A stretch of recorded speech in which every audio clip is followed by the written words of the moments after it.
I'm ready for the battle. I gain the favor of the king. Yes. Look at my allies.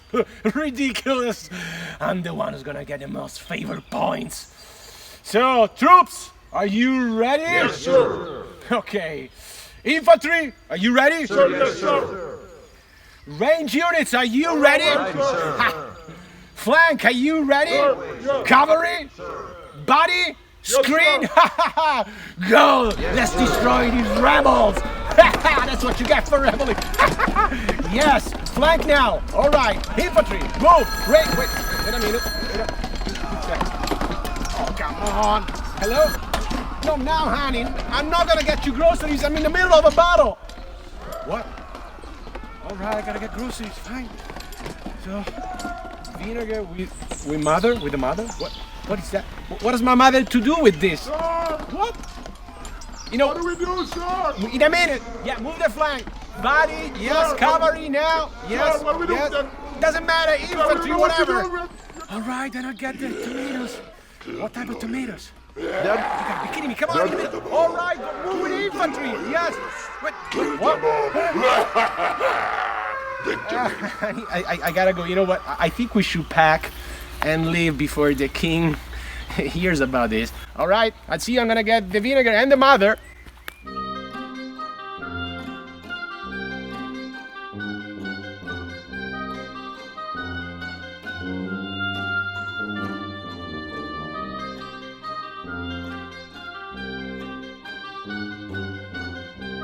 Welcome back to ITeachHerSheWins! For another juicy episode about an amazing game. A game about what? Swords, knights, noble houses, loyalists, rebels, and the king! I want the favor of the king! What's the name of the game? The Tax Rebellion. Wow, the Tux Rebellion. Designed by Matthew Hanna, Brian Davis, Lawton Trendle, Tell me more. and Cole Tompkins. All right. And published by? Published by Manable Games. So this is a Kickstarter preview. It's an upcoming Kickstarter. We did not work with a physical copy of the game. We work on Tabletopia. Mr. Hanna, Matthew Hanna, was so nice to teach us the game, play with us, and he really got us all excited about this game. He and his team have been putting a lot of passion on the game. It's actually a 4-year project, so you will see it as we describe the game, how much brain power was put on this game. Brain power and heart. So, the art. The art is by Abbas Migliavacca. It's an Italian last name, so I may say, I will pronounce it Migliavacca. That's better. And Xiang. Okay, then I had to say that. So there's 3 artists. You're seeing some pictures right now. You see there a lot of attention for the details. The only thing that is not final is the art of the box cover. But anything else, as you're seeing, is how the actual physical cards will look. A very cool thing. A big part of the game is building your buildings, upgrading them, and the art actually reflects the different upgrades. You start with a small keep, for instance, then it gets bigger and fancier, and so on. So that is very cool. You're seeing it right now. Molly, what type of game is the Tux Rebellion? Well, first I want to tell you that it's a 2 to 4 player. Correct. Card Very game. important. It plays from 2 up to 4 players. Very well on each player count.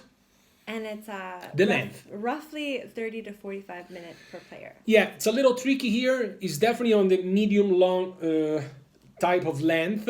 There are a few cases in which players can all lose early in the game if they're playing poorly, pretty much. But yeah, roughly that's a good estimate. And the type of game? The type of game. It's a cooperative and / competitive deep strategy card game. Exactly. Cooperative / competitive or semi-cooperative. There's a big theory discussion about this, but yes. We'll tell you more about it later. Yes, And in what which is the you theme? take the role of a noble house and Yes. fight the rebels to gain favor of the king. Fight them all! King! Pick me, please. I'm loyal. The mechanics, the main mechanics, because there are many. Yeah, variable player powers. For those of you who like that, we love it. That's perfect. Each noble house feels differently with different abilities and so on. Yes, hand management. Yes, because again, it's a card game. There are more than 1,000 cards actually, so there would be a lot of hand management of your event cards, of your combat cards, and so on. Yes, and there's card play conflict resolution. Exactly. The core of the game is the battle, and what I personally really like is that there is not really a big random dice roll, but there is careful positioning of cards. You know, your unit against your opponents, against the rebels, and then there are some bonuses or penalties through this skillful use of cards. So yes, cards are a big component of the battle. The rules in a nutshell. First thing, how do you win this game?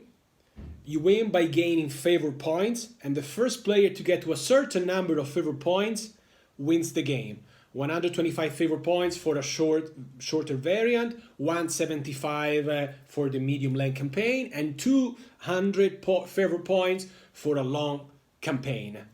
And that's how one person wins the game, hence the competitive aspect. However, since it's cooperative, all players lose if one of two things happens. Either one player gets his entire army destroyed during a battle, or all the players as a group, the loyalists, lose 2 battles. You get favor points through battles, through your buildings by upgrading buildings, and so on. Player played through different rounds until either losing or a winning condition is met. Every round is structured in 3 phases. The draw phase at the beginning of the round, the build phase, that's where you build or update or upgrade your buildings, you recruit your units and so on, and the conflict phase. That's the core, that's the meat of the game. That's where you fight against the rebels together with your allies, never forgetting though that only one of you will win the game. The setup to the game is actually very quick. You can watch a video by Maniple Games on how quick the setup is. They actually set up the game there for you in less than 5 minutes. It uses a cool organizer system. Each noble house, each faction comes with its own organizer where you can put all the cards so that you're ready to go when you start. You can organize cards as you draw them from the different decks and so on. At the beginning of the draw phase, each player draws. Another cool thing about the game is that many, if not all things happen simultaneously. So there is no really downtime. Even during the battle, as you will see, there is no player sitting there doing nothing, because normally the player to the left of the player whose battle we are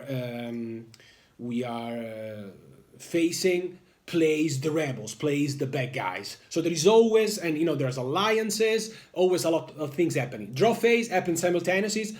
All players draw 1 war card only after the 4th round, and then every after another 4 rounds and so on, unless you draw a nothing card, then you draw another war card after 2 rounds. But anyway, once in a while in the draw phase you draw a war card, which will be resolved during the conflict phase. The war card tells you, first of all, if it applies to you, then how many rebels unit you're gonna be fighting and what type, tier 1, tier 2, tier 3, how many units you're gonna be able to allocate to that war, you and your allies, and so on. Then of course there is the resource gathering. You got all the resources that your buildings provide you. The resources are coin, metal, wood, stone, and then there is also drawing the combat cards. Each player draws until he has 7 combat cards. Combat cards are vital, they're crucial for the battle phase. As you will see at the end of a round, you get a chance to discard cards because you're trying. There is a lot of, as we were saying, there is a huge, strong hand management component. And then draw one card from the internal event deck. Each player has his own internal event deck and his own external event deck, and one card from the external event deck. Internal event cards, something that concern your noble house. What happens there? They can be positive, they can be negative. Certain cards are instantaneous, you resolve them immediately. If not, you can use them during the conflict phase. External event cards is something that happens to the other player. They can be bad, negative, and it's important that you keep them for the right moment. We'll talk about it more later with Mollie. Or they can be positive cards to be used on your allies to help them, because remember, it's also a cooperative game. External event cards are resolved, maybe played during the conflict phase. One thing to be said is that internal event cards, for instance, could be a battle that it's happening within your noble house, in your territory. If that happens, you set it aside and it will be resolved during the conflict phase. It works similarly as to the war card, meaning that it will tell you what type of units, how many units you will be fighting, how many units you can allocate to fight that threat, and if it applies to you, and so on. The build phase, it's an important aspect of the game. It's you preparing for what is about to happen. In the build phase, you work on your buildings. You start, continue, or finish construction of a building. Certain buildings, when you build them, they immediately ready for you to be activated, for their effects to take place. Others, they require a few rounds, so every round you keep antiquing them until they're ready. And it's the moment, the build phase, in which you can recruit troops by paying their cost in coins, metal, wood, stone. Not only you focus on your buildings that provide you with resources or defensive bonus, and that's something else that you do at the beginning of the build phase. You antique, you refresh your outposts and walls. There are buildings that give you defensive bonus. For instance, they can prevent other players to throw external event cards, negative external event cards against you. But you can also create your new building that provides you with resources, and you can recruit your troops. You can also restore your troop strength. I believe it's 1 coin to restore up until 5 strength, to be split between even several units. You can redeem use ability cards. Each player has certain ability cards connected to the units. Once they're used, you can regain possession of them to be used later on at a price. Normally it's 1 coin. The main leader chooses if we go first with battles, or with battles war, or with the event cards. So event cards are played on yourself against others, and there is a lot of positive and negative things. As anticipated, negative things can be defended through the use of certain buildings, walls, outposts. The battles are, you resolve what happened at the beginning of the game with the war card or with an internal negative event card. One person will be managing the rebel forces, the evil forces. The others will be fighting as the loyalists against the evil forces. Each battle is structured in different rounds, and it's over once the one army is not standing anymore. There are 6 phases to a round of each battle. There is the draw phase. Each player refills their hand of combat cards until they have 7. As you will see at the end of each battle, you get to discard cards because you want to try to get the right cards that you need. Each phase, infantry phase, range phase, cavalry phase, follow a certain order. The infantry phase, first the offense player goes first. The range phase first goes defense and then offense, and the cavalry phase first goes again offense and then defense. The battlefield is crucial, the positioning. There are 3 structures of each army. A screen, like say, is the vanguard of your army's formation, and that's where you normally want to place your infantry units. One thing that is very important, like Molly said, the mechanic behind it is card conflict, card play conflict resolution. Once all the units have been assigned, doesn't matter if it's offense or defense, then first well, if it's the offense phase, the offenser, then the defender, you get to play cards. And combat cards are divided by the type: infantry, range, or cavalry, attack or defense. After all, you've played one card or none, for no more than one for each unit, you declare to be fully committed. Then the defender defends himself, fully committed. That's when you calculate the damages. You write them, as you will see, the game comes with a resource pad where you write all your resources, and with an army sheet where you write down your army, their strength, the different types of units that you have. So in order to monitor everything, they chose this method rather than having 1 billion tokens, because it would have been very unfeasible. As I told you, it's a game with more than 1,000 cards. So they decided to go with the resource pad, the army sheet, and so on. And after the infantry phase, the range phase, and the cavalry phase have been dealt with, there is the movement phase. You get to move units around in the battlefield, depending again on their positioning. After this, there is the discard phase. If you still have some combat cards in your hand, it's not very, you will be surprised because you need them. You can discard some. At the end of the battle, of course, once the battle is completely over, there are rewards for the loyalists if they were able to defeat the rebels. When you create alliances, you get to say, okay, look, I need you. I need your army. But I'm going to give you one favor point if you win. And then, of course, you got to stick to your promise. So there is a lot of alliances.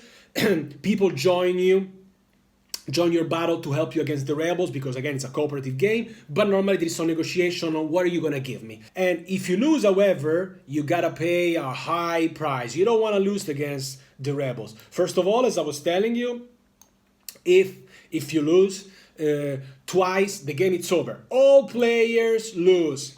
But by losing a battle, you get some penalties. No favor points are earned. Molly, based on what you've seen, the rules we studied, the discussion we've had, what are a few advice, some winning strategies, a few things that you feel like telling new players out there? How do you win the Tax Rebellion? Well, my advice, all right. First thing, I would say make careful use of the external event cards. Correct, yes. Correct. Because you can accumulate them to bypass the defenses and use them against a runaway leader. Exactly. We've explained it before when I was telling you about the rules. It's important that actually the tool that allows you to control a runaway leader. Those cards that you can play against your opponent or to help other opponents. So be very smart about using those cards. Accumulate them, because the single card might be blocked by an opponent's wall, outpost. So be very careful there. Second, I would say to make the right alliances when you're going to war. True. Don't forget, it's a cooperative game, right? You gotta win, but you don't want to lose. So make sure that you go to battle, you create the right alliances, you share the right amount of favor points. Don't forget, yes, it's a cooperative game. So don't be I don't want to say something offensive in English. Don't be mean from the start, okay? Remember, it's to play nice. Play nice, got the right alliances, and then when the time is ready, Third and last advice. Don't underestimate the movement phase of the battle. Yeah, true. As every new round of the battle is unique and requires careful positioning of the units. True, exactly. As I explained to you, the screen, the body, the flank, you position everything, you start. It's easy to say, okay, one round is done, let's move to the second one. No, wait. Do you want to reposition your units? It's important because now they don't have a flank anymore, you can attack the body, just a lot of thinking. Don't underestimate repositioning your units. Move your units! Well, what he said. Yeah, thank you guys. Thank you for watching us. Check this out. As I told you when I was playing the rules, the maniple games. They have their own YouTube channel. They've published so many tutorials. They're doing a much better job than us. So check their videos, check it out. Don't miss the Kickstarter campaign. The thetu'xrebellion! King, pick me! I kill them all!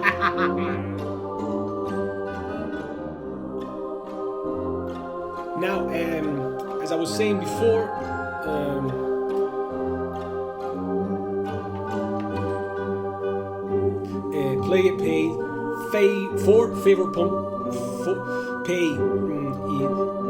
We are losing, sir!